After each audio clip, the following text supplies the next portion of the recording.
Rasul ﷺ said, if you could rely and trust in Allah in its absolute true meaning, He would provide you the way He provides the bird.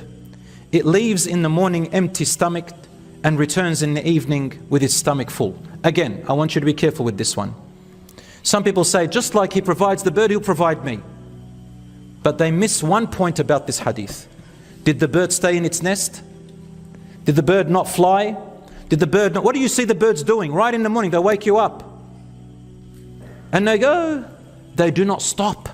Then they come back, they make a lot of noise and they sleep. What did they do? They seek, they work, they do everything in their power, but they rely on Allah, meaning they're not pessimistic, they don't give up, they don't sit there saying, man, I can't do it. Brothers and sisters, listen and memorize this word. Laziness is a choice. Repeat after me. Laziness is a choice. And being active is a choice. Laziness is a choice. Being active is a choice. Don't say, ask me, how do I wake up for Fajr? It's a choice. It's a choice, brothers and sisters. If I gave you $1 million, there goes the choice out the window. You have no choice except to get up. Because there's something that you see, or you want the $1 million. Brothers and sisters, there are, lastly, I just want to say this, there are, even in the people, experts in money and finance, although they don't have Allah in their life, they've kind of taken some of the meaning of tawakkul, but they just stopped at it here in this world. There's nothing beyond it. But it also agrees with what the Prophet ﷺ said, except we have Allah in our life. So according to a guy named Kristen Uretig, he's a founder and CEO of Brooklyn Plans. He says, wealth mindset is the idea that the universe is plentiful. So let's just change those words. The idea that Allah, His kingdom never runs out. He is Razzaq. He always gives. So this guy used universe instead of God. And our potential is unlimited. True. Rasul ﷺ said, وَاسْتَعِنْ بِاللَّهِ وَلَا تَعْجَزْ. Seek Allah's support and never paralyze yourself. Don't give up. And then he says, it involves defeating self-limiting beliefs that come up around money or life goals in general, to break past self-imposed barriers to a better way of living. Stop putting blocks in your way. Allah did not put blocks in your way. And they called it the scarcity mindset.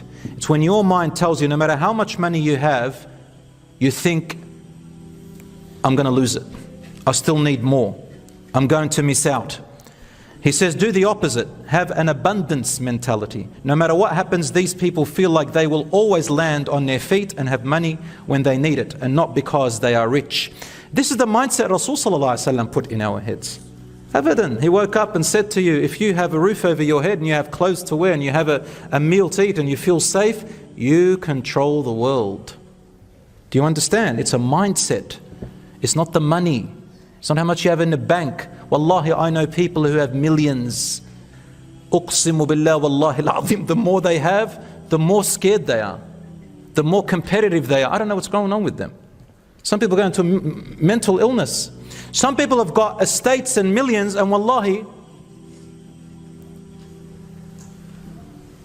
I'm not going to say it because it could be someone you know. I won't say it. I swear it could be someone you know. And they stay miserly and selfish. No one spend even a cent. Why? Because they're afraid. Who are you leaving it to?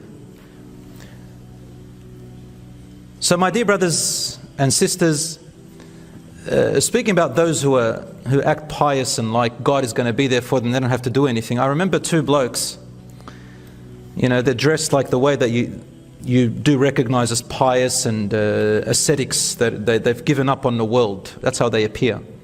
Wallahi, it was back probably about 15 years ago. I went to a house auction to buy a house, halal way, the murabaha system. Anyway, I went there and there's a bunch of people bidding for this house. Wallahi, those two men were there, looking all ascetic and all pious, mashallah, making dua. Wallahi, I kid you not, my brothers and sisters. They started going at each other like two beasts about to kill each other, bidding on top of each other. We all gave up. And they bid on the house even higher. Why? Ego. You're supposed to be brothers and mates. Look, you look the same. And this one's going this way and this one's going that way. And then suddenly, one started swearing at him. And then the swearing turned English and his own language, mixed. He lost his mind. over the house. Wallahi, I saw one of them, his fists were like that. I said, hold on, brother, take it easy, man, take it easy. It's just a house. You'll find another house, inshallah. It was about to punch on. They were about to punch on. What happened? For my brothers and sisters, there are people whose tawakkul is fake. And there are people who are real. Those are the people who find the paradise, inshaAllah ta'ala.